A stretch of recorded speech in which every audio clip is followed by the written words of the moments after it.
ரட்சிக்கப்பட்டது பின்னால் வந்து என் குடும்பமே வந்து நான் கிறிஸ்துவுக்குள்ளே போனதுனால என்னை வந்து எல்லாருமே தள்ளி வச்சிட்டாங்க. எங்கள் குடும்பமே அப்பா அம்மா சொந்த பந்தம் தம்பி அக்கம் மதம் யாருமே என்னை வந்து கிறிஸ்துவுக்குள்ளே போயிட்டான்னு என்னை யாருமே வந்து உறவு இல்லைங்க. நிலத்தெல்லாம் பிடிங்கிட்டு என்னை எங்கள் அப்பா அம்மாலாம் எங்களை ஊரை விட்டு துரத்திட்டாங்க. இந்த வீட்டை என்னை விட்டு துரத்தாங்களே அதே வீட்டை அந்த வீட்டையே ஏசப்பா எனக்கு கொடுத்தாரு. என் பேர் வசந்தாங்க. எங்கள் வீட்டுக்காரர் பேர் ராமசாமி.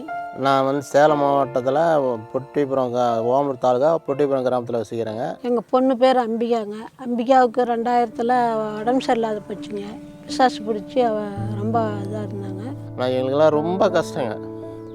பல +2 படிக்கிற பொண்ணுங்க, எக்ஸாமும் எழுத முடியாதுங்க. அவன் நைட்டில் தூங்க மாட்டாங்க, ஜன்னி இழுக்குங்க, சாப்பாடு அதிகமாக சாப்பிடுவாங்க. அப்போ தான் என் ஃப்ரெண்டு வந்து இது மாதிரி இயேசு அழைக்கிற மீட்டிங் போட்டுக்கிறாங்க, நீங்கள் வாங்க அப்படின்னு சொன்னாங்க. 2 நாள் போயிட்டு இருந்தோங்க. 3ஆவது நாள் போகும்போது அது குணம் ஆயிடுச்சுங்க. அதுலேருந்து நாங்கள் இயேசுப்பாவை தான் கூப்பிட்டுருக்கோம். ஆண்டவர் இருந்தாலும் அப்படி அவர் சுகத்தை கொடுத்து அவ்வளோ அற்புதத்தை செஞ்சாருங்க. நான் கிறிஸ்தவ அறியாத குடும்பத்திலேருந்து என் பொண்ணுக்கு ஆண்டவர் சுகம் கொடுத்ததுலேருந்து நான் கிறிஸ்தவுக்குள்ளே ரட்சிக்கப்பட்டேங்க.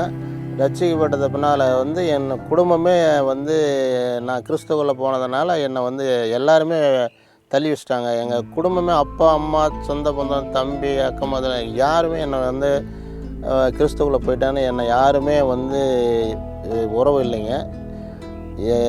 கிறிஸ்துவுக்குள்ளே போன பின்னால் தான் ஒரு பாடு துன்பம் எல்லாம் வரும்னு சொன்னாங்க. ஆனால் அது என்னுடைய வாழ்க்கையில் அப்படியே என் வந்து வாழ்க்கையில் நான் எல்லாம் அனுபவிச்சேங்க. நான் வந்து என் நிலத்தெல்லாம் பிடிங்கிட்டு எங்கள் அப்பா அம்மாலாம் எங்களை ஊரை விட்டு துரத்திட்டாங்க. நான் ஒரு 6 மாதம் எங்கள் மாமனார் வீட்டில் போய் அங்கே இருந்தேங்க. விவசாயத்தை செஞ்சுக்கிட்டு கொஞ்சம் வியாபாரம் செய்கிறேங்க. அதில் வந்து ப்ளஸ்ஸிங் பார்ட்னராக வியாபார ஆசீர்வாதத்தில் நான் பங்காளராக இருக்கேங்க. அதில் நான் எப்போ சேர்ந்தேனோ அதிலேருந்து எனக்கு வந்து ஆண்டவர் வாக்குத்தத்தம்படி உனக்கு கிடைச்ச நிலம் உனக்கே நான் திருப்பி கொடுப்பேன்னு சொன்ன வாக்குத்தத்தம்படி எங்களுக்கு வந்து ஆண்டவர் அதே நிலத்தை வந்து எங்களுக்கு திருப்பி கொடுக்க உதவி செஞ்சாருங்க. அதே எந்த வீட்டை விட்டு தந்தாங்க அதே வீடு ஏசப்பா எங்களுக்கு கொடுத்தாரு. அதுக்கு முன்னாடி எங்கள் நிலமெல்லாம் கொடுத்து எங்களை ஆசீர்வதிப்பார். அதே மாதிரி தொழில் செய்கிறதுக்கும் இந்த கரும்பாலையை கொடுத்து எங்களை ஆசீர்வதிச்சிருக்கிறாரு. மற்றவங்கள விட அதிகம் எங்கள் காட்டில் விளைச்சல் வரும், அதை கண்டு பொறாமப்படுவாங்க. எங்கள் அக்கம் பக்கத்தில் பிள்ளை சூனியம் எல்லாமே ஏவுவாங்க. ஆனால் அதெல்லாம் ஆண்டவரோட நாங்கள் இருக்கிறதுனால எங்களுக்கு எந்த ஒரு பயமும் இல்லைங்க. ஆண்டவர் எங்களுக்கு அது மாதிரி அற்புதத்தை செய்வார். நாங்கள் வந்து இயேசு அழைக்கிற ஜெப வீரருக்கு நாங்கள் ஃபோன் பண்ணுவோங்க. அவங்க வந்து இங்கே வந்து எண்ணெய் இதெல்லாம் கொண்டு வந்து தெளித்து எங்களுக்கு ஜெபம் பண்ணுவாருங்க. இயேசு வீரர் வந்து ஜெபம் பண்ணுறதுக்கு பின்னாடி எங்கள் வியாபாரம் நல்லா செழிப்பாக இருக்குங்க. அதுக்கு பின்னாடி எங்களுக்கு எந்த பிரச்சனையும் இல்லைங்க. அதை எங்கள் வியாபாரம் நல்லா ஆசீர்வதிக்கப்படுது. அந்த 2 நிலத்தில் கரும்பு மஞ்சள் போடுறாங்க. ஒரு நிலத்தை ஓட்டி கரும்பு போட்டு இது இப்போ 3 மாதம் ஆகிருக்குதுங்க. இந்த கரும்பு வந்து விளைச்சல் வந்து அறுவடை செய்கிறதுக்கு இன்னும் ஒரு 6 மாதம் ஆகுங்க.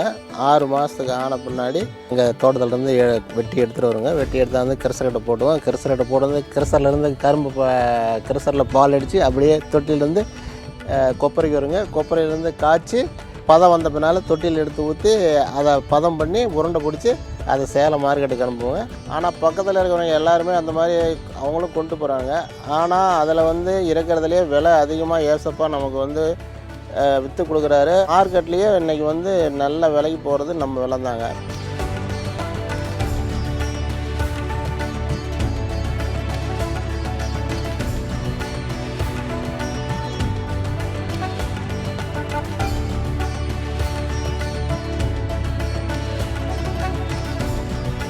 குடும்பமாக நாங்கள் இப்போ வந்து சந்தோஷமாக இருக்கிறோம். அந்த காடு எல்லாமே ஏசப்பா கொடுத்தது தான். ஏசப்பாவுக்கு நன்றி.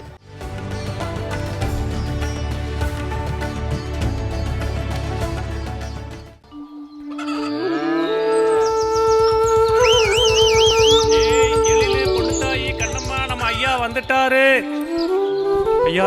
இந்த வருஷம் நல்ல விளைச்சலுங்க ஐயா. ஓ, ரொம்ப சந்தோஷம்ப்பா ஐயா. மொத்தம் 12 பேர் வேலைக்கு வந்திருக்காங்க ஐயா. காலையில நீ சொன்ன உடனேயே பணத்தை கவர்ல ரெடி பண்ணி வச்சிட்டேன்பா.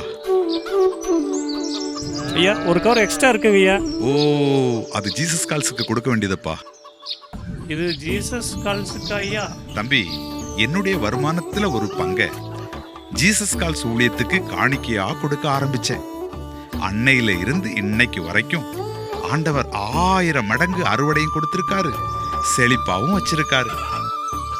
நீயும் கொடுத்து பாரேன் தம்பி. ஆமாங்க, நீங்க கூட உங்களோட தொழில் வேலை எதுவா இருந்தாலும் அந்த வருமானத்துல வரும் ஒரு பங்கு இல்லனா ஒரு நாள் ஊதியத்தை கோடிக்கணக்கானோருடைய கண்ணீரை துடைக்கும் இயேசு அழைக்கிறார் ஊழியத்தில் உள்ள வணிக ஆசீர்வாத திட்டம் அல்லது வேலை ஆசீர்வாத திட்டத்தில் சேர்ந்து உங்கள் காணிக்கையை கொடுத்து தாங்குங்க. இந்த குடும்பம் பெற்றுக்கொண்ட ஆசீர்வாதத்தை போல இறைவன் இயேசு உங்களையும் உங்கள் தொழிலையும் ஆசீர்வதிப்பது உறுதி. இப்பொழுதே உங்கள் அருகாமையில் உள்ள ஜெப கோபுரத்திற்கு நேரில் சென்றோ அல்லது www.jesuscalls.org என்ற வெப்சைட் மூலமாகவோ உங்கள் மொபைல் போனில் உள்ள ஜிபே, போன்பே போன்ற செயலிகள் மூலம் jesuscalls@indus என்ற UPI ஐடி மூலமாகவோ இந்த நிமிடமே அனுப்பி தாங்கலாம். மறந்துடாதீங்க, நீங்க தாங்கும்போது கர்த்தர் உங்க களஞ்சியங்களிலும் நீங்க கையிடும் எல்லா வேலைகளிலும் உங்களுக்கு ஆசீர்வாதம் கட்டளையிடுவார்.